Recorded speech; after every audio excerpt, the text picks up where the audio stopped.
Hey, if you've been considering getting something from Kilohertz, click on the affiliate link below and type in Alckemy in the coupon section for 10% off your purchase.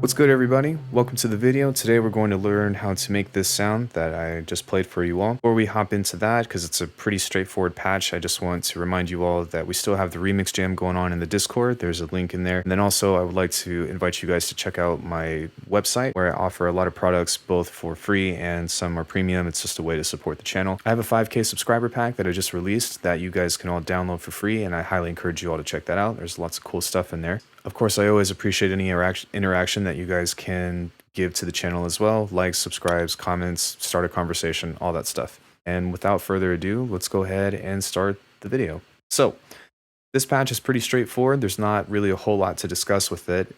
The main thing that is going to make this move is pushing a low pass signal through a distortion, adding some reverb to it, and then boosting the volume with a limiter. So let's go ahead and figure out exactly how to do that. So I started with the square, and it has a little bit of FM that is being pushed out a little bit through a sine wave. There's no automation on this, so it's pretty stagnant, and that's just to give it some subtle harmonics. And what I've gone and done is kind of set a cutoff here, so that way nothing can kind of push past that. That way we have a rich, nice low ends, and when we send that through a distortion, we'll kind of get some nice crunchiness. The other two oscillators are being randomized, and we have one that's at 2 octaves and one that's at an octave and a fifth, I guess you would say, or 19 semitones. And these are kind of just coming in at random to kind of give you a little bit of movement that comes in randomly. So if I play this without it, this is what this should sound like, or without the effects.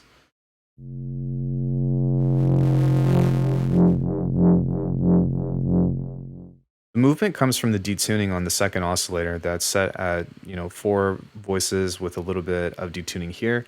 And then I also have this on a pretty wide spread. Aside from that, we're pushing this through a distortion, and then that's pretty much it for your oscillator sections. Within all this stuff, it's kind of just added bonus, right? Because you're already getting most of the movement from that. And it's now just a matter of making it eerie.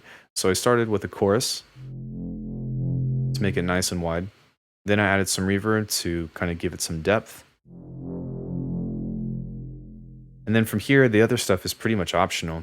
Something that I like to do a lot is mess with pitch shifters, just because it can give you a nice grainy feel. It's not necessarily a granular synth by any means, but the kind of processing that it does makes it give off that characteristic, right? So I have one that's at -12, and then I have another one that is +19, and then these are just being randomized for the mix to kind of creep in on its own at a slow rate. On this, we have a comb filter, and I'm just automating the mix on this. This is just to give it a little bit more metallicness if you play in a higher register. But it's nothing too serious, and it's not even necessarily essential.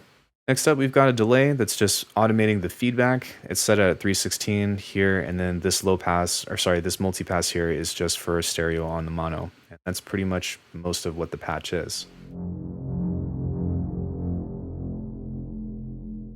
One final thing to mention is that there is a little bit of movement that's going on with the master pitch. As you can see right here, I've got some very slow movement that is kind of moving this up and down about half of a semitone, maybe a little bit more. And this kind of helps really bring out that eeriness of the pad. And it's something that you can do both with basses, with pads in general if you want it to be scary. But usually within that, for some reason, whenever we think about something pitching at a really slow rate, it seems like something is wrong with it, right? And that's kind of an easy cheat code for any pad that you might have. But other than that, the patch is pretty much done. There's no kind of processing on the outside. And this is either a great starting point to follow up with all of the other Soundscape videos that I've done, or to use this on its own as a nice easy intro and maybe have some other stings or ambient hits to kind of build a nice, environment for your tune or for whatever it is that you're using this for. So that's pretty much it, guys. Thank you so much for watching this. Pretty short video, nice and straightforward, and I will see you in the next one.